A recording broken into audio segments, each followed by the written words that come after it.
네, 안녕하세요. 많이 기다리셨죠? 네. 원래 이게 딱딱한 주제를 들으면 상당히 피곤합니다. 지금까지는 어떤 세일즈적인 측면이라든가 뭐 여러 가지 법 관련해서 이렇게 말씀을 많이 드리셨는데요. 저는 투자자 보호 측면에서 좀 말씀을 드리려고 합니다. 제 소개를 잠깐 드리면 전 지금 동국대 국제정보대학원에서 있는 황석진 교수입니다. 반갑습니다.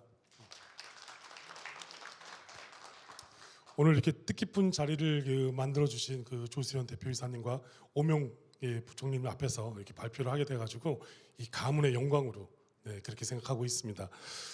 네, 실물이 훨씬 낫죠. 네, 네, PT를 좀 부탁드릴까요?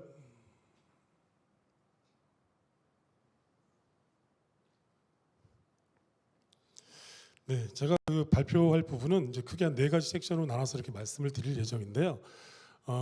제가 발표 앞서가지고 제가 이건 개인적인 의견이지 어떤 제가 지금 현재 국민의힘 디지털 자산 특위 위원으로 활동 중에 있고요. 투자자 보호 쪽을 담당하고 있습니다. 근데 오늘 제가 말씀드리는 게 이 우리나라 가상자산 거래소에서 이런 일을 해야 된다 뭐 이렇게 보기보다는 그냥 이런 것이 좀 필요하다 이 정도 수준에서 들으시면 될 것 같습니다. 먼저 보시면 이 배경 부분을 좀 말씀드리면요. 우리가 이 자산이라는 개념이 좀 많이 바뀌었습니다. 어떻습니까? 과거에는 이제 실물 자산 그리고 현금 자산 뭐 이런 부분을 계속 갖고 있다가 지금은 어떻습니까? 이 디지털 자산이라는 부분이 처음 들어왔습니다. 이 디지털 자산이라는 개념이 들어온 것도 불과 얼마 되지 않았습니다. 이 우리나라에서 가상 자산이 처음 거래된 거는 2013년도에 처음 거래가 됐고요. 실질적으로 2009년도부터 어떤지 가상 자산뿐만 아니라 여러 가지 디지털 자산이 계속 왔는데 여러분도 보시면 아시겠지만 하루가 지날 때마다 이 디지털 신기술이 접목이 돼서 과연 이게 어떤 부분에 사용이 되는지 여기 들어보지도 못한 용어가 상당히 많으실 거예요.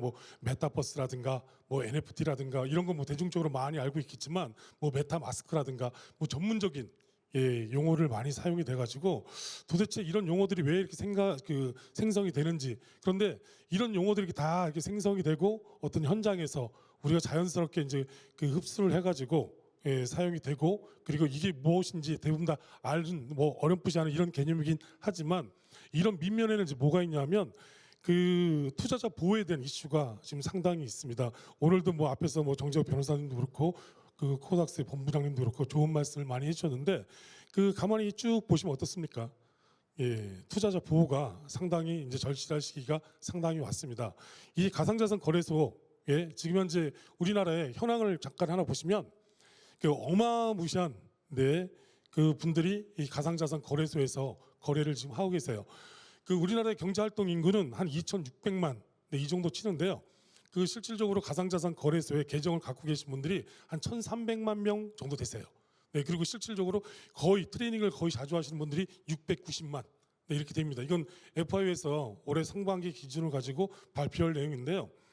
이 거래 금액도 작년보다는 좀 떨어지긴 하긴 했지만 그래도 5조 원이 넘게끔 이렇게 거래가 되고 있죠. 그런데 우리가 아는 투자자 보호 상당히 한계가 있지 않습니까? 대표적인 게 이제 올해 5월 달에 가장 문제가 됐던 게 누나테라 이 사태를 통해 가지고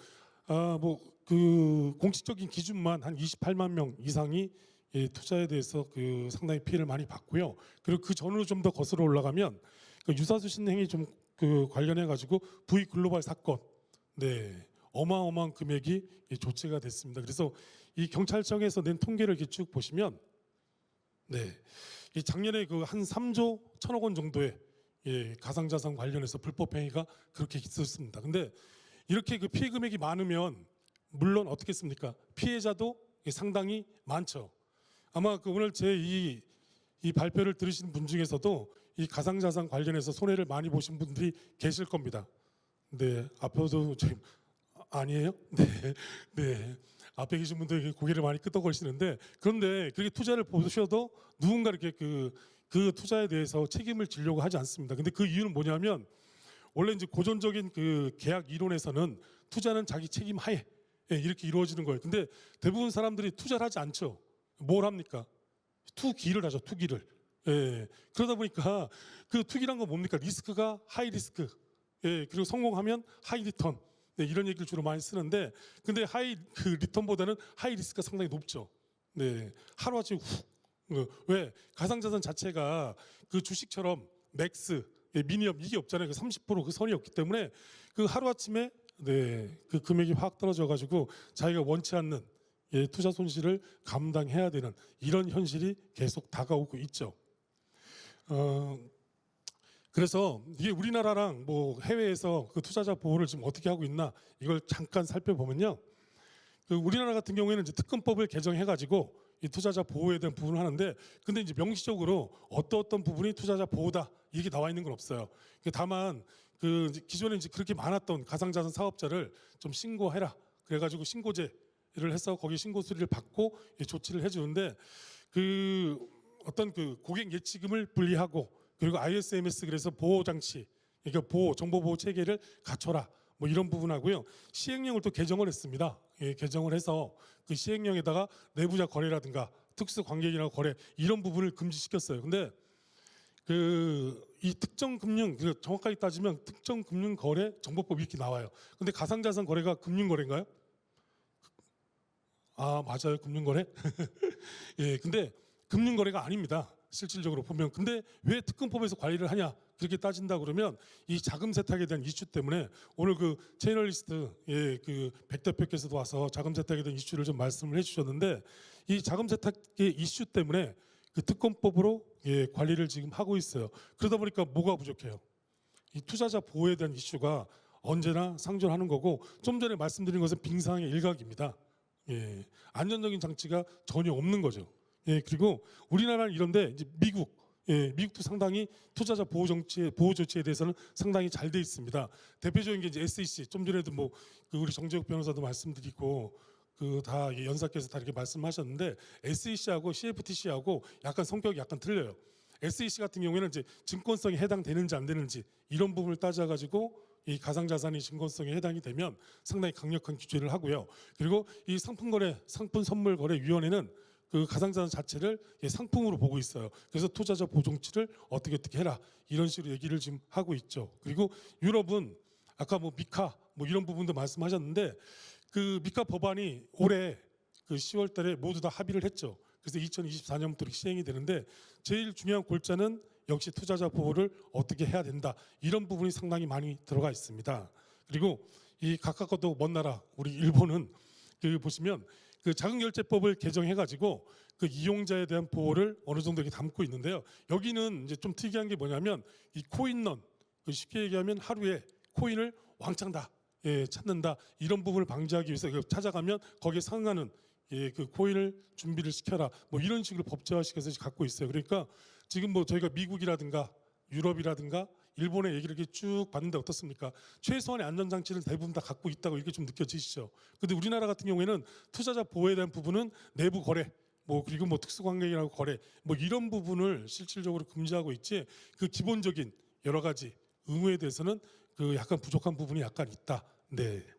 그래서 이 만약 그 투자자 보호를 해야 된다 그러면 어떤 부분을 주로 중점을 둬야 되냐? 이렇게 좀 말씀을 드리면 저는 한 10가지 정도를 좀 말씀을 드리려고 해요. 그렇다고 뭐 디테일하게 상당히 길진 않고요. 간단하게 좀 말씀을 드리면, 제일 중요한 건 이 가상자산에 대한 지위가 법적인 지위가 상당히 부족합니다. 이 특검법에는 경제적인 가치가 있는 것으로서 전자적으로 이전 가능한 뭐 증표 이렇게만 돼 있어요. 근데 그 경제적인 가치가 있는 걸로 따지면 NFT라든가 여러 가지 디지털 자산이 상당히 많은데 그런 부분은 상당히 포섭하지 못하고 있다. 그래서 하루빨리 디지털 자산 기본법이 제정이 돼서 이 가상 자산이라든가 기타 등등의 디지털 자산이 법률적으로 지위를 인정받고요. 그리고 두 번째는 이 가장 문제가 되는 게 뭐냐면 이 정보의 비대칭성을 들 수 있습니다. 저는 이제 언제나 가면 이 정보의 비대칭성에 대한 부분을 상당히 말씀드리는데요. 이런 거죠. 이 거래소에서 알고 있는 그 코인에 대한 정보하고 이 투자자가 알고 있는 정보하고 상당히 괴리가 상당히 많아요. 근데 이 증권은 그 실질적으로 어떤 이 정보의 비대칭성을 완화하기 위해서 공시제도를 둔다든가 뭐 이런 부분을 상당히 많이 갖고 있거든요. 근데 이 가상자산 같은 경우에는 코인의 발행업자, 예, 그러니까 실질적으로 코인은 우리나라에서 이제 발행한 게 있다 그러면 뭐 김치 코인, 뭐 우회해서 상장을 한다든가 뭐 이렇게 할 수도 있지만 그 코인에 대해서 제대로 다 알고 있다고 얘기할 수 있는 사람이 거의 이렇게 많지 않습니다. 그러다 보니까 어떻습니까? 거래소하고 투자자하고 그만큼 갭이 상당히 많이 발생이 되는 거고요. 큰 틀에서 보면 이게 이제 정보의 비대칭, 이런 부분을 해소하는 데 있어서 뭐 의무 공시 제도를 좀 도입한다든가, 이런 부분이 좀 필요할 것으로 판단이 됩니다. 그리고 이 세 번째는 그리고 지금은 가상자산 거래소 5대 거래소에서 이 닥스라고 만들어 가지고 이제 서로가 어떤 투자자 보호 정책을 지금 계속 만들고 있어요. 근데 이 우리나라에 이제 신고를 해가지고 실제로 신고 수리된 게 30 몇 개 정도 돼요. 근데 그 중에서 이 가상자산을 거래할 수 있는 이제 VASP, 이 가상자산 뭐 사업자 같은 경우에는 한 26개, 그 중에서 원화 거래가 되는 게 5개가 있고요. 나머지 20 몇 개는 지금 되고 있진 않아요. 그렇다 보니까 전반적으로 다 같이 한 목소리를 내는 거냐 안 내는 거냐 뭐 이런 부분에 대한 이슈도 좀 약간 있고요. 그리고 이 닥사가 법률적으로 지위를 좀 보장을 받아야 됩니다. 그래서 이쪽에서 어떤 자율 감시라든가 규제에 대해서 관리 감독 관리를 할 수 있게끔 이렇게 좀 길을 좀 열어줘야 되고요. 앞에서도 뭐 포지티브냐 네거티브 규제냐 뭐 이런 부분을 많이 말씀하셨는데 실질적으로 규제는 네거티브 규제, 그래서 화이트 스페이스를 보장하는 게 좋습니다. 그 화이트 스페이스는 뭐냐면 이런 규제가 잘 연착륙할 수 있도록 일정한 기간을 줘가지고 하는 게 상당히 좋다. 그렇게 말씀을 드리고 싶고요. 그리고 또 하나는 이 가상자산 평가에 일관적인 일관성 있는 기준을 좀 공유하는 게 좋습니다. 같은 가상자산이라 그래도 어떤 업체에서 실질적으로 평가하는 거하고 다른 업체에서 평가하는 거하고 서로가 괴리감이 좀 있어요. 그러다 보니까 똑같이 가상자산에 대해서 문제가 있는데도 불구하고 이 상장을 폐지한다든가 거래 정지를 한다든가 이런 부분이 있어서 서로가 시차가 맞지 않는 거예요. 이 최근에 테라 누나를 보면 한날 한시에 다 같이 상패를 결정한다든가 거래 정지를 한다든가 이러지 않았잖아요. 그 이유가 어디 있다고 생각하세요? 평가 기준이 실질적으로 일관되게, 그리고 어떤 평가 정보에 대한 공유가 상당히 부족한 부분이 상당히 많았죠. 그러니까 누구는 빨리 알아서 빨리 정지를 시키고 누구는 적어도 며칠 정도 지나서 또 조치를 하고, 그러다 보니까 왜 누나나 테라 관련해 가지고 이렇게 문제가 발생하는데도 제대로 조치를 안 취하고 있냐, 뭐 이런 부분에 대한 이슈가 상당히 있고요. 그리고 예치금에 대해서 이제 이런 겁니다. 우리는 은행에다 예금을 하게 되면 예금자 보험법에 의해서 어느 일정 금액, 보통 이제 5천만 원까지는 이 보장을 받잖아요. 근데 자기가 가상자산을 거래하기 위해서 가상자산 거래소에다 자기 돈을 예치한다 그러면 거기에 대한 보호제도가 있을까요? 그런 보호제도도 좀 필요합니다. 그래야지 실질적으로 투자자 보호가 제대로 이루어졌다 이렇게 얘기할 수가 있고요. 그리고 이 불공정 거래 행위, 이 범위를 좀 강화할 필요가 있어요. 지금은 내부 거래라든가 특수 관계인의 거래를 이제 금지하고 있는데 제일 문제는 이제 이런 거죠.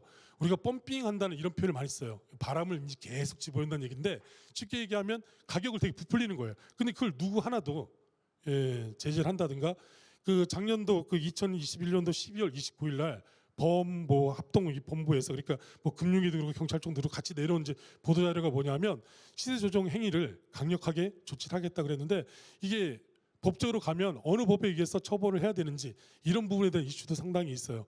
사기죄로만 처벌을 해야 되는 것이냐 뭐 이런 부분인데 최근에 이제 국감을 하면서도 시세 조정 행위가 있었나 없었나 이런 걸 물어봤는데 그런 건이 없다고 실질적으로 올라왔는데 과연 그럴까요? 점조지구에 대해서 정말 확인할 수 없는 경우가 상당히 많죠. 이 주식 리딩방 이런 거 들어보셨을 거예요. 주식 리딩방 들어보셨죠? 어느 날 카카오에 문자가 하나 옵니다. 좋은 종목이 있으니까 투자하면 대박의 찬스를 얻을 수 있다고. 근데 주식 종목은 그렇게 이제 주식 리딩방 같은 경우에는 자본시장법으로 처벌을 받습니다. 근데 코인 리딩방, 그래서 이 지금 상당히 비싼 코인을 저렴한 가격에 살 수 있어요. 이런 식으로 문자가 또 와요. 근데 이제 거기 타고 들어가서 이렇게 하게 되면 그 코인 리딩방에 또 이제 함정에 빠져들죠.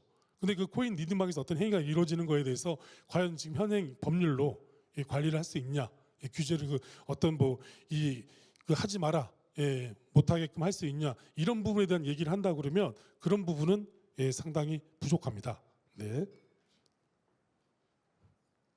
그리고 이 증권은 이제 서킷 브레이크 그래가지고 일정한 시간에 과열이 되면 상당히 거래를 못하게끔 이렇게 하는데 실제로 가상자산을 서킷 브레이크를 도입하자 그러면 상당히 문제가 되죠. 왜냐하면 글로벌인데 실제 우리나라 거래소만 서킷 브레이크를 제도를 도입하면 뭐 하겠냐. 전체가 그렇지 않은데 근데 다만 김치코인 우리나라에서만 상장돼 있는 코인에 대해서는 어느 정도 서킷 브레이크 그래서 유동성을 좀 제한해가지고 시간별로 이런 제도도 그 도입을 한다 그러면 어떤 과열성 어떤 특정한 코인에 그 한 사람 여러 사람이 같이 몰려가지고 투기를 조장하는 행위를 조금이라도 더 지연시킬 수 있지 않을까 그렇게 보고요. 그리고 이 주식은 이제 모의 투자 프로그램이 따로 있습니다. 모의 트레이닝 이런 부분이 따로 있는데 가상자산은 그런 자체가 전혀 없습니다.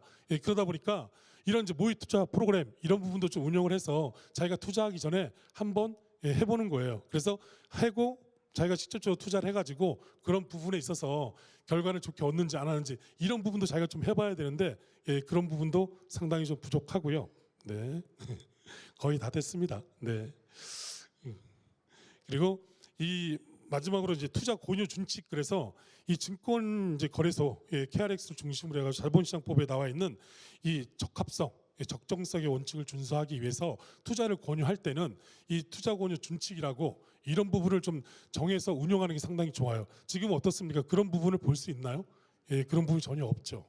그러니까 이런 부분도 좀 마련해서 운영하는 게 상당히 좋고요. 그리고 마지막으로는 이게 가상자산 거래소만 잘한다, 국회에서 법을 만들어야 잘한다 이런 부분보다는 합리적인 투자 이런 부분이 상당히 중요한 거예요. 근데 그런 합리적인 투자를 하기 위해서는 뭐가 필요합니까? 교육이라든가 이런 부분이 필요한데 실질적으로 그런 교육이라든가 홍보를 거의 없죠. 왜냐하면 이제 가상자산 거래소는 팝업창에 뭐 현명한 투자를 바란다 이런 식으로 많이 떠 있긴 하지만 평소에 이 가상자산에 대한 위험성이라든가 투자의 위험성 뭐 이런 부분을 제대로 고지받은 적은 거의 없으실 거예요. 그래서 제가 한 10가지 정도 말씀드렸는데 여기도 이제 아직까지 시간 관계상 끝까지 뭐 다 말씀을 못 드린 것도 상당히 많은데 1차적으로 한 이 정도만 좀 이 가상자산 거래소라든가 여러 군데에서 이런 부분이 좀 합리적으로 운영이 된다 그러면 어느 정도 투자자 보호 조치가 완성이 되지 않을까 이렇게 보고 있고요. 이 끝으로 보시면 어떻습니까? 이 4가지를 이렇게 쭉 놨는데 제일 중요한 건 디지털 자산 투자자 보호를 하기 위해서는 법도 마련을 해야 되고요. 그리고 시장의 자율적인 감시 기구도 있어야 되고요. 그리고 불공정 거래 행위를 근절을 해야죠. 네. 그리고 마지막으로 합리적인 투자. 이런 부분이 쉽게 얘기하면 거래소, 투자자, 그리고 국가에서 실질적으로 합리적인 이런 시장의 건전성이라든가 투명성을 확보하기 위해서 서로가 다 노력을 해야 되는 겁니다. 근데 일방적으로 야 거래소 니네가 마련해, 안 그래 법을 만들어야지 이렇게 얘기하는 것보다 서로가 같이 콜라보를 해가지고 같이 가는 게 가장 합리적인 방안이라고 저는 그렇게 생각합니다. 네, 여기까지입니다. 고맙습니다. 네. 안녕하십니까. 플레타 EX의 박은수라고 합니다.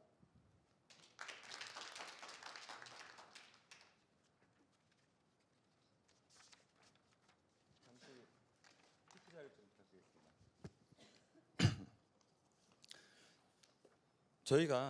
제가 지금 이 투자자 거래소 프로젝트를 위한 상생을 위해서 제언을 한다고 했지만 사실 상식적인 얘기를 다시 한번 되돌이켜 말씀드리고 싶은 겁니다. 가장 상식적인 게 사실은 가장 현명하지 않을까 싶습니다. 그리고 또 하나는 쉽게 얘기해서 이 심플 이즈 베스트라고 해서 가장 간단하게 저희들이 투자자 보호를 위해서 할 수 있는 것들이 무엇이냐. 결론적으로는 저희들이 이 투자자와 거래소 프로젝트 간의 어떤 상생을 해야지만 가능하지 않을까 싶습니다.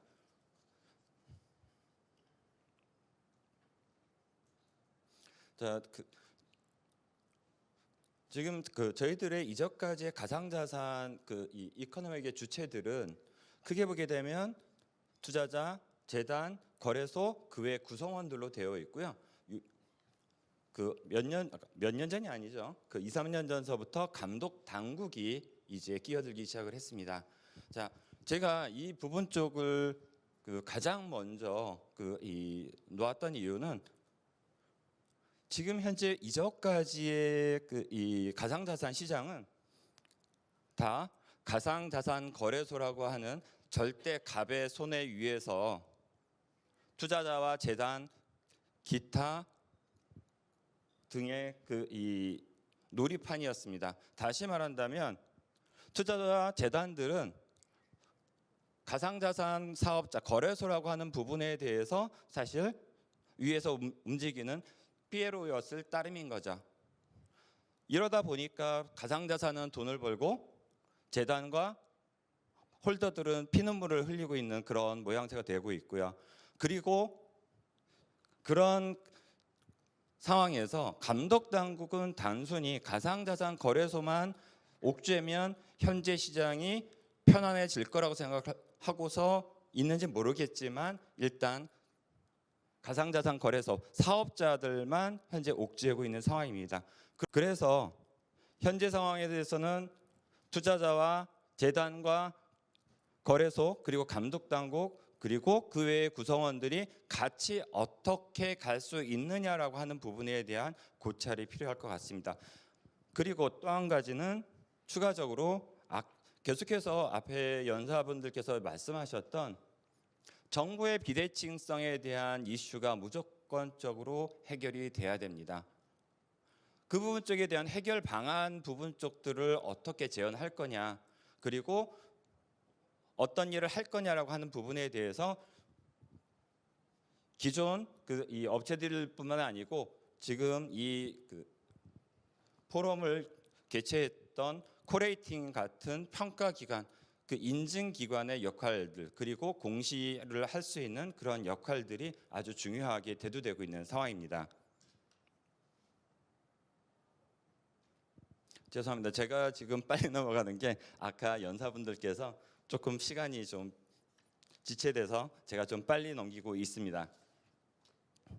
그래서 아까 보셨던 잠깐 되돌리겠습니다.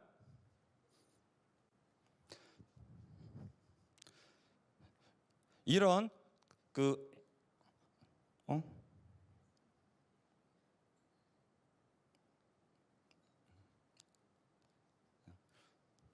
잠시만요. 이런 3자의 어떤 구성 위에서 되고 있었던 그런 그림에서 이제 앞으로는 그런 관계 때문에 이런 관계의 어떤 전환이 필요하게 되는 상황이 됐습니다. 관계 전환이라고 하는 부분 쪽이 앞으로의 세상은 이제 절대값, 절대을의 관계는 있을 수 없다는 거죠. 절대 권력을 가지고 있었던 가상자산 거래소들, 이 부분 쪽들은 이제 회원이나 감독기구 그리고 이 코레이팅 같은 평가 인증기관들의 그 3자의 감시 속에서 이제 그 권력을 내려놔줘야 된다는 거죠. 그러면 이런 관계 전환의 시대가 왜 발생을 했느냐? 그 부분 쪽은 첫째로 법적인 이전까지는 저희들이 가상자산 거래소나 기타 디지털 자산에 대한 법적 제정이 없었습니다. 그런데 지금 방금 전까지도 계속해서 연사분들께서 얘기하셨던 것이 디지털 자산에 대한 기본법 제정 논의가 이루어지고 있는 상황이고요. 두 번째로는 루나테라 사태 이후에 실질적으로 가상자산 이코노미의 생태계가 존재의 불투명성이 지금 크게 이제 알게 된 거죠. 그냥 단순히 돈 먹고 돈 먹기 식의 단순 투기 형식들이 이제는 살아남을 수 없다. 그리고 그런 이 투기하는 사람들을 대상으로 사기치고 그 다음에 다단계로 이 회유하고 하는 그런 부분 쪽들이 이제는 살아남을 수 없다는 거죠. 그러면서 이제 힘의 조정과 균형 문제들이 대두될 수밖에 없는 거죠. 그렇기 때문에 현재 갑과 을에 대한 어떤 관계들의 전환의 시대가 대두가 된 겁니다. 그래서 새로운 관계가 이제 출현하게 되는 건데요. 갑을의 관계에서 이제 공정의 관계로 넘어가야 된다는 거죠. 결과의 동등함을 얘기하는 것은 아니에요. 사실 저희들이 비트코인이나 이더리움이나 이런 부분에 투자했던 사람들이 손해나 이익을 얻을 수 있지만, 또는 저희들이 방금 전에 말씀하셨던 김치코인에 해서 급등락에 이용해서 그 크게 돈을 버신 분도 있겠지만 그런 결과론적인 어떤 부분에 대한 부분은 아니고요. 문제를 해결하는 과정에서 실질적으로 동등 관계를 가져가자는 거죠. 상호 간에 이해하고 동등한 관계가 되어야 되는데 가불의 관계에서 위에 너는 무조건 나의 을이야, 을병정까지 가는 그런 관계들은 이제 없어져야 된다는 거죠. 그래서 가불 관계를 재정립하기 위한 키워드로는 저희들이 생각해 보는 것이 투자자 보호 정책들을 만들어야 된다. 그런데 투자자 보호 정책들은 어떻게 보게 되면 사실 가상자산 사업자들은 지금 우리나라에도 26개의 가상자산 사업자 거래소가 있고요. 기타 세계적으로 따지게 되면 1000개 이상의 가상자산 사업자가 있을 거로 추산이 됩니다. 그런데 이 투자자 보호 부분 쪽에 대해서는 어느 국가에서 하나에서 얘를 투자자 보호를 하기 위해서 이렇게 하겠다라고 해서 그게 확정이 될 수는 없어요.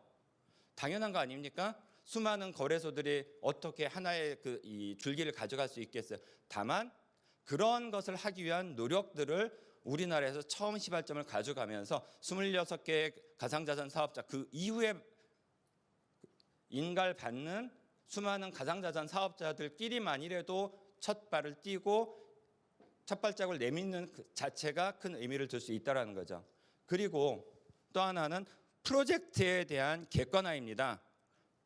지금 현재 다단계로 가져가는 코인들의 가장 특징은 나 잘났어입니다. 너 잘난 건 내가 알겠지만 그렇지만 우리는 잘 모르겠다. 그렇기 때문에 코레이팅 같은 어떤 프로젝트를 객관적으로 평가할 수 있는 평가 업체들의 방금 전에 이 황 교수님께서 말씀을 하셨지만 공통된 어떤 기준들 그리고 개별적으로 공통된 기준과 각각의 독특한 기준들이 상호 상존하면서 적어도 이만큼이라고 하는 것들 평가가 최소 기준들은 맞춰질 수 있다. 맞춰주자라고 하는 부분인 거죠. 그리고 감독기구의 어떤 거래소 규제들 기구통 규제와 그다음에 글로벌한 규제 스탠드들을 이제 만들어 가자.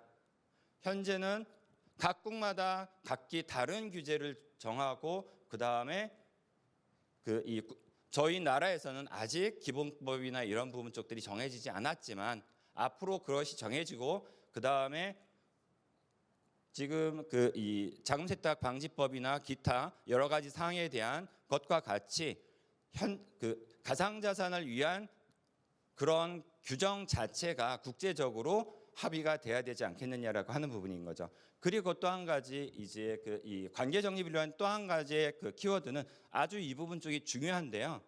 다양한 구성원들이 참여되고 있다는 것입니다. 현재는 블록체인 프로젝트가 예전에는 비트코인, 이더리움 밖에 없다가 리플, 트론, 기타 등등 새로운 프로젝트 팀들이 생겨났고요. 그것을 활용한 다양한 토큰들이 이제는 나오고 있습니다. 그리고 또 한 가지 재작년부터 많이 알고 있는 NFT 프로젝트들, 기타 다양한 프로젝트가 출연되고 또 하나 국경의 제한 없이 투자 환경들이 만들어지고 있습니다. 이런 부분 쪽들도 상호 간의 관계 재정립을 위한 키워드로 떠오르고 있는 상태고요. 그리고 또 한 가지 이제 마지막으로 다양한 블록체인 포털들이 출연을 하고 있습니다. 가장 유명한 것이 CMC죠. 코인마켓캡이 있는데 CMC도 포털이 될 수 있고 마찬가지로 코레이팅도 평가기관이면서 추후에는 포털까지 발전하지 않을까 싶습니다. 이런 다양한 포털들로 공유의 정보의 비대칭성을 해소하는 그런 기준이 될 것으로 보입니다. 그래서 앞으로의 삼각관계, 사각관계에서 절대값의 존재에서 공정의 관계로 가는 그런 준비가 이루어져야 될 것입니다. 그렇다면 가상자산 사업자에서 현재 그 주로 얘기하고 있는 말이 되고 있는 거래소의 역할은 무엇이냐? 일단 거래소의 마인드가 바뀌어야 될 것으로 생각이 되고 있어요. 거래소는 이전까지는 갑의 스탠스였습니다. 내가 상장 안 시키면 너희들은 상장 못하니까 내가 갑이야. 그런 부분 쪽은 이제는 잊어버리라는 거죠. 그리고 프로젝트 팀에 대한 공시제도를 활성화하자.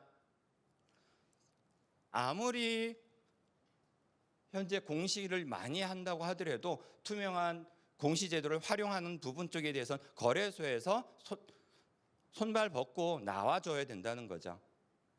세 번째는 양보하는 자세입니다. 이게 1번하고도 같은 얘기일 수도 있는데요. 갑의 스탠스가 아니고 양보하는 자세로 같이 이 프로젝트가 내가 상장할 수 있고 내 거래소에 우리 거래소에 상장되어 있는 코인들은 프로젝트들을 어떻게 같이 갈 수 있느냐, 성공시킬 수 있느냐라는 부분 쪽으로 가야지 나는 너희들의 수수료만 받고 말겠어 또는 차익만 어떻게든 얻겠어라고 하는 그런 부분 쪽은 이제 지양하자는 겁니다. 그리고 회원들에 대한 부분 쪽에 대해서 처음부터 진상회원은 없다는 겁니다. 지금 회원들이 거래소에 대해서 왜 불만을 토로하겠습니까? 회원들의 마음을 이해하지 않고 그걸 투자자로 이해하지 않고 단순히 나의 먹잇감으로 생각하기 때문에 그렇죠. 죄송한 얘기지만 아마 가상자산 거래소가 됐든 아니면 다른 데가 됐든 대부분 다 그렇게 사용자는 먹잇감이야가 아니고요. 사용자는 나한테 양식을 주고 같이 가는 동반자이면서 가족으로 생각을 해주시기 바랍니다.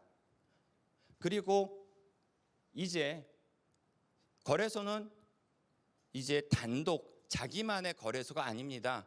정부에 정식적으로 인가받고 하는 부분이기 때문에 사회와 함께 성장할 수 있는 ESG, CSR 경영을 해줘야 된다는 거죠. 그런 마인드의 전환이 필요한 상황이고요. 그러면서 현재 거래소에 움직이는 가상자산들은 국경이 없습니다. 6번 자본의 국경은 없습니다. 하지만 인재 양성과 국가의 부생산에는 국경이 있어요. 그래서 국가에서 지금 현재 우리나라의 김치 코인들은 결론적으로는 우리나라에서 키워져야 되고 하는 겁니다. 이 부분 쪽들에 대해서는 거래소의 어떤 입장들이 명확해야 되고요. 그리고 이 자본시장법과 다른 블록체인 투자자에 대한 어떤 맞춤형 투자자 보호를 운영 정책해야 된다는 거죠. 죄송합니다. 빨리 하겠습니다. 자, 거래소의 역할은 이 정도로 하고요. 이제 그 다음에 프로젝트 팀, 재단의 운영입니다. 공정한 공시를 제공할 수 있어야 됩니다. 또 공시를 제공해야 되고요. 이러한 공시가 없다면 당연한 거 아니겠습니까? 이 프로젝트를 어떻게 믿고 거래소는 어떻게 운영을 하겠습니까? 또 회원들은, 그러니까 투자자들은 어떻게 이 부분 쪽에 대해서 투자를 하겠습니까? 그래서 당연하게 공시에 대한 어떤 투명성을 제공해줘야 되고요. 그 다음에 역차별 보호 정책 수립이라고 제가 말씀드렸는데 역차별이라고 하는 부분 쪽이 좀 애매모호하죠. 근데 저는 프로젝트는 기본 가치를 무조건 부여할 수 있어야 된다. 가상자산에 대한 가치는 없다라고 얘기를 하고 있습니다. 가상가치에 대해서 부여를 해주는 것은 누구다? 프로젝트 팀에서 그 가상자산의 가치를 부여할 수 있다. 그 부분에 대해서 가치를 부여할 수 있는 그런 보호 정책들이 필요합니다. 그런 보호 정책 없이 그냥 발표하고 객서내놓고 또는 이런 사업 될 거야 라고 내놓는다면 안 된다는 거죠. 이런 사업을 내놓기 전에 이것 때문에 나는 어떤 보호 정책을 갖고 너희들이 투자한 부분에 대해서 또는 같이 갈 거에 대해서 어떻게 보호하겠다라고 하는 정책들에 대한 수립이 필요하고요. 그리고 지금 이 자금 부분 쪽들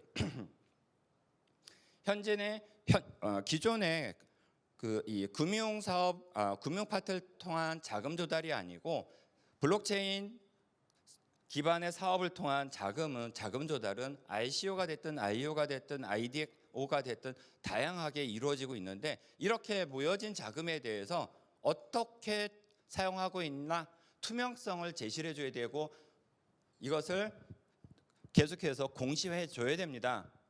이것을 사실 투자했던 분들은 이 부분에 대해서 사업을 보고서 투자하셨거나 코인을 사셨거나 했는데, 이 자금이 어떻게 사용되고 있는지 아무도 몰라요. 사실 재단도 모를 수도 있고요. 그런 부분 쪽들이기 때문에 적어도 프로젝트 팀은 공정한 공시를 통해서 정보를 제공해주고, 그리고 가치를 방어할 수 있는 어떤 보호 정책들을 수립해주면서 자금 사용에 대한 투명성을 제시해달라는 것입니다. 그러면 투자자들을 위해서 업권 또는 정부 쪽 모든 파트 쪽에서 투자자를 제외한 부분 쪽에서는 무엇을 해야 되느냐? 투자자는 항상 선의의 피해자라는 관점이 있습니다. 역으로 보게 되면 이 부분들을 다 무시하는 발언이에요. 어떻게 보게 되면 이제는 관점을 변경해서 내 자산은 내가 지키는 것에 대한 생활화를 지원해 줘야 된다는 거죠. 죄송합니다. 지금 아까 이 황 교수님께서 잠깐 말씀하셨지만 공익 광고나 기타 이 여러 가지 사항들에 대해서 적어도 정부가 됐든 또는 이 가상자산 사업의 여러 그 업권에 있는 다양한 사업체들은 가상자산 투자에 대한 위험성에 대해서 교육을 강화해주고, 그리고 그것을 통해서 불공정한 거래를 사전에 방지하는 그런 제도들까지 운영이 돼야 되지 않겠느냐는 거죠. 그래서 투자자들은 내 자산은 내가 지키겠다라고 하는 부분에 대해서 본인 스스로 인지할 수 있는 그런 그 토대를 마련해 달라는 거죠. 그리고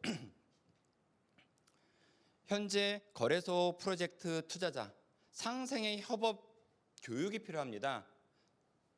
다시 말한다면 투자자에 대한 교육에 대해서는 거래소나 프로젝트 팀이나 각각이 갈 수 있는 것은 아니고요. 같이 힘을 합쳐야 된다는 거죠. 정부가 됐든 어디가 됐든 뭐 누가 무엇을 하든 같이 힘을 합쳐서 같이 교육을 해야 된다고 생각을 하게 됩니다.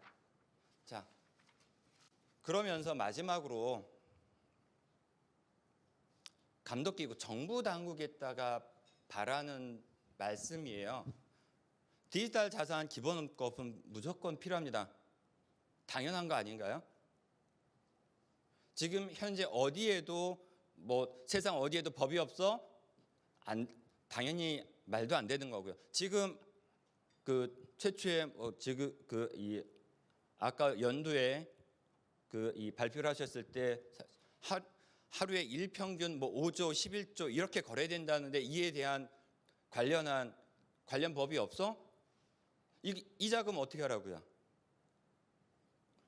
그냥 투자자가 알아서 관리를 해야 하고 그 다음에 업체에서 알아서 해라? 말이 안 되는 얘기입니다. 이것을 관리하고 규율하고 규정짓는 당연한 기본법은 만들어야 된다. 그리고 가상자산 사업에 대해서 전통 금융산업과 당연히 틀립니다. 일부 비슷할 수도 있고 일부 틀릴 수도 있고 완전히 틀릴 수도 있어요. 그런 부분에 대한 틀린 게 아니고 다르다는 관점에서 접근을 해야 된다. 이렇게 말씀을 드리고 싶고요. 그리고 전통금융이든 디지털 대체금융이든 사실은 GDP 성장에 일조한 건 같아요. 전통금융에서 100원이라고 해서 그 디지털 자산으로 해서 수익 난 100원이 다르다? 그건 아니지 않습니까? 그래서 가상자산 산업에 대해서 선입관을 갖지 말고 사회에 대해서 기여하는 부분에 대한 긍정적인 인식 전환이 필요하다는 것입니다. 그리고 계속해서 말씀들 하셨던 것들 중에 하나, 최소한의 규제와 네거티브한 규제 제정이 필요한 겁니다. 그리고 최소한의 규정이라고 하는 부분 쪽은 적어도 이만큼, 그러고 나서 하나씩 추가적으로 교체해가고 확대해갈 수 있는데 최소한의 요만큼도 없다 보니까 힘들어지는 상황이고요. 그리고 가상자산 사업자 사이에 아까도 뭐 닥사나 또는 뭐 쿠다나 뭐 이런 여러 가지 이 얘기들이 있는데 뭐 코인마켓만 있는 거래소다 또는 이 워너마켓 있는 거래소다 사실 구분할 필요 없거든요. 다 같은 가상자산 사업자이고 이 사회에서 업법을 같이 업을 하는 분야 파트너인데 정부에서 사실 판가르기를 하듯이 그렇게 갈라주는 그런 부분 쪽은 이제 없어야 되지 않겠느냐. 그리고 마지막 6번째로는 규제나 규정을 만들 때 가상자산 업자들의 어떤 그 참여가 필요하다. 이 부분 쪽이 사실 협회를 만들어서 하든 무엇을 하든 관련 업체의 요청을 통해서 같이 가는 그런 거래소 이 가상자산 사업들이 되어야 된다 생각을 합니다. 앞으로 투자자, 거래소, 프로젝트 팀, 감독 당국들, 기타 이 부분 쪽들이 누가 무엇을 그냥 잡아먹는 것이 아니고 아까 뭐 제가 잠깐 손 위에 올려놨었지만 이런 손바닥 위에 손오공이 아니고 부처님 손 위에 이 손오공이 아니고 같이 상생하는 그런 가상자산 이 사업들을 이룰 수 있도록 같이 나아갔으면 좋겠습니다. 감사합니다. 네, 지금 좀 전에 소개받은 저 미래에셋 벤처투자에서 그 벤처투자 업무하고 있는 이학무라고 하고요. 저를 간단하게 소개해드리면 저는 뭐 애널리스트를 한 20년 좀 넘게 하다가 이제 최근에 벤처투자로 옮겨서 가상자산 투자도 하고 이제 다른 자산들도 좀 투자하고 하려고 하는 생각으로 옮겼고요. 제가 말씀드릴 포인트는 오늘 쭉 이렇게 있었던 그 얘기의 흐름과는 약간은 다를 수가 있겠습니다. 이제 저는 애널리스트를 오래 했고 그다음에 특히 성장 산업 위주로 산업 전망을 많이 해봤기 때문에 이렇게 새로운 기술이 들어온 새로운 산업은 어떤 방향으로 갈지에 대한 그림을 좀 그려보고 있고요. 거기서 우리가 핵심을 어디를 봐야 되는지 이런 중심으로 좀 말씀을 드릴 건데 제가 길게는 말씀을 못 드리는 스타일이니까 제가 주어진 시간보다는 짧게 요약적으로 말씀을 드리도록 하겠습니다. 시작하기 전에 이런 말씀을 좀 드리고 싶어요. 이제 우리가 블록체인 얘기하면은 가장 먼저 연관돼서 떠오르는 게 인터넷이거든요. 인터넷. 그런데 이제 우리는 20년 이상의 인터넷의 경험을 우리가 다 가지고 있잖아요. 그래서 우리가 새로운 미래를 전망을 할 때는 이러한 역사를 베이스로 해서 전망을 해보시면 도움이 많이 됩니다. 그래서 뭐랑 제일 비교를 하면 좋으시냐면 20년 전에 세롬 기술이라고 하는 회사를 들어보신 분이 일부 있으실 수 있어요. 그러니까 인터넷이라고 하는 정말 공짜로 정보를 주고받을 수 있는 기술이 들어오다 보니까 이거로 통화를 하면 되겠네 라고 했던 회사가 세롬 기술인데 지금 사라졌죠.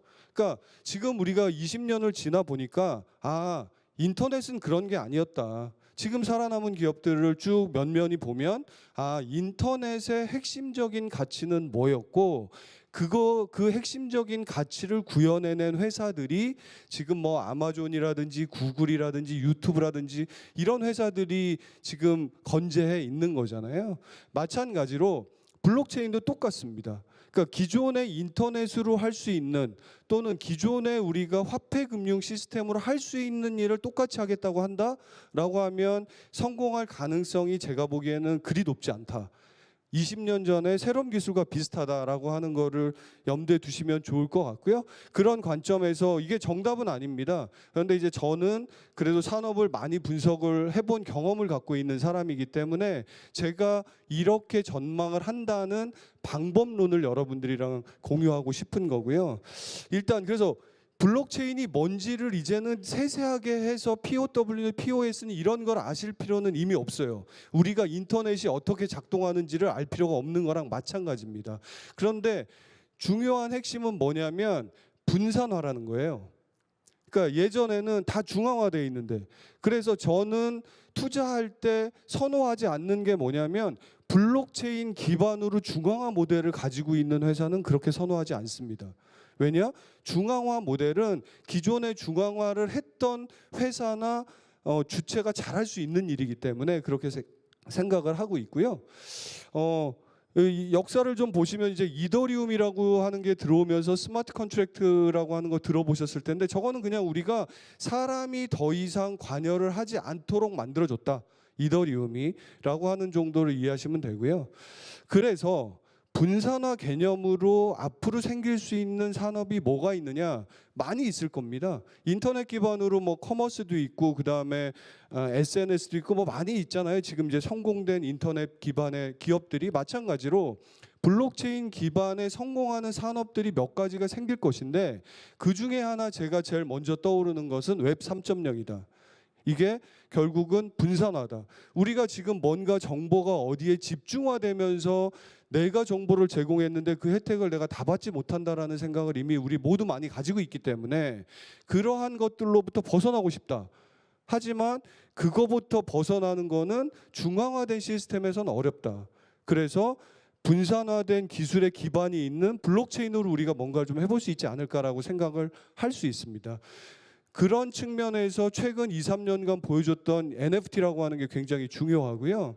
NFT는 여러 가지 NFT가 있을 수 있어요. 뭐 그 미술 작품 같은 거를 분산해서 팔 수 있는 그런 뭐 NFT도 있고 한데, 제가 관심 있게 보는 NFT는 커뮤니티형 NFT다. 그러니까 우리 커뮤니티를 유지하는, 그래서 이제 대표적으로 그런 예를 보여줬던 게 BAYC잖아요. 그러니까 BAYC는 이런 그림 하나가 한때 뭐 한 4억씩 가고 지금도 거의 한 1억 5천에서 2억 정도 가는데, 이 그림의 가치가 그렇게 높을 수는 없잖아요.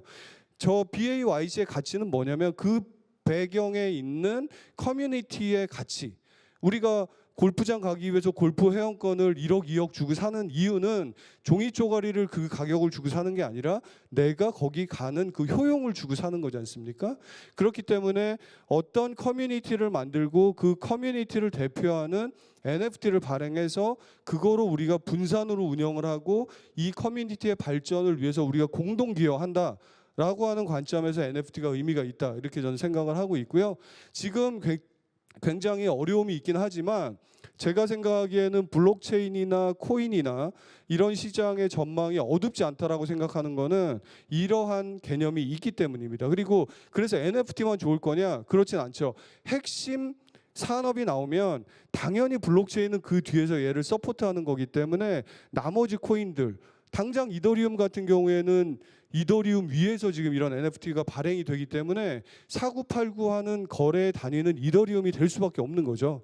그래서 그런 측면에서 선발로 끌고 나가는 핵심 애플리케이션이 있는 것이고, 그거를 뒤에서 서포트하는 블록체인이 있는 그런 구조를 그리면서 각자 생각해 보실 필요가 있고요.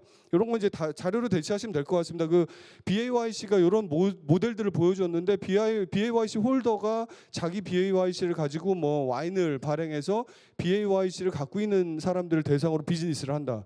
그러니까 이렇게 그 커뮤니티 안에서만 뭔가 차별화된 비즈니스를 만들어 간다라고 하면 그 커뮤니티에 참여하고 싶은 참여자의 욕구가 증가되는 것이고, 그게 결국은 NFT의 가치가 올라가게 되는 결과를 만들게 되는 거죠. 그래서 이것도 마찬가지로 좀 보시면 되고요. 그 다음에 이제 또 하나 봐야 될 게 X2E입니다.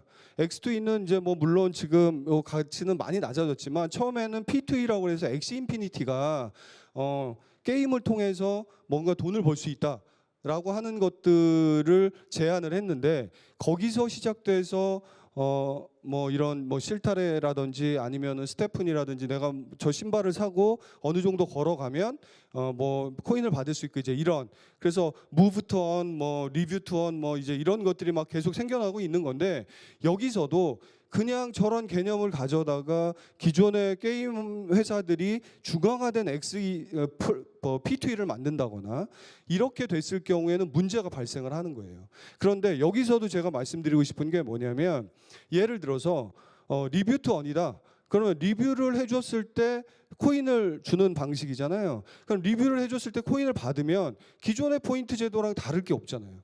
그러니까 기존에 제가 뭔가를 했을 때 1,000원을 제 통장에 넣어주는 거랑 크게 다를 게 없단 말이에요.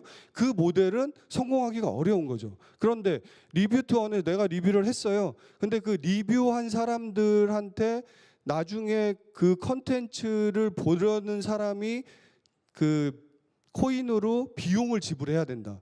그리고 이 비용을 리뷰한 사람들한테 나눠준다. 라고 하는 개념으로 만들게 되면 제가 그냥 막 아무 리뷰나 막 하진 않겠죠. 왜냐?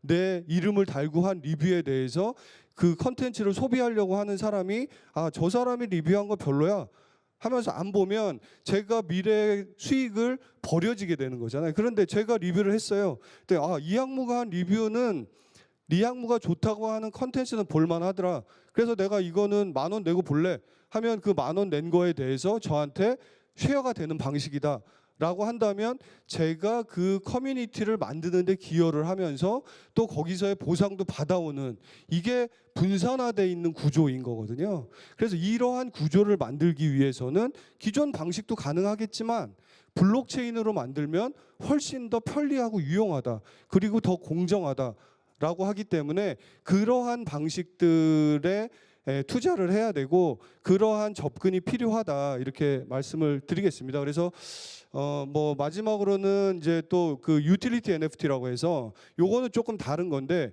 이거를 통해서 저는 그 가상 자산과 현실 세계가 연결이 될 수 있다라고 생각하는 거예요. 가장 대표적으로 예가 될 수 있는 게 하나가 뭐냐면 공연 티켓이죠. 이거는 이제 좀 전에 말씀드렸던 것처럼 가격이 계속 올라가는 컨셉의 NFT는 아닙니다. 그런데 제가 지지난주에도 저 가족들이랑 뮤지컬을 보려고 예약을 했는데 당일날 집에 뭐 일이 생기고 너무 상황이 복잡해서 안 가고 싶었더니 이건 환불이 안 되는 거예요. 팔 수도 없고. 제가 그걸 누구한테 양도하기 위해서는 현장에 가야지 팔 수가 있잖아요. 그런데 이러한 문제를 해결할 수 있는 가장 좋은 것이 NFT입니다. 왜냐? 지금은 제가 이렇게 티켓을 선생님 저 이 뮤지컬 티켓 60만 원어치인데 20만 원만 주세요. 그러면 그게 진짜인지 가짜인지를 알 수가 없잖아요. 그러니까 거래가 안 되는 거예요. 그런데 아시겠지만 NFT로 발행을 하면 그 처음에 그 티켓을 민팅한 지갑 주소가 공연 기획사면 그냥 그건 진짜인 거예요. 그건 진짜인 거예요. 그렇기 때문에 다른 골치 아픈 것들을 생각해 볼 필요가 없는 거죠. 그래서 이러한 유가증권들이 점점 더 가상자산 시장으로 들어올 가능성이 높고, 그러한 서비스를 만들어주는 업체들, 뭐 이런 업체들을 좀 예의주시해서 볼 필요가 있다, 이렇게 생각을 하고 있습니다. 오늘 뭐 시간이 타이트하니까 저는 이 정도로 마치도록 하겠습니다. 감사합니다.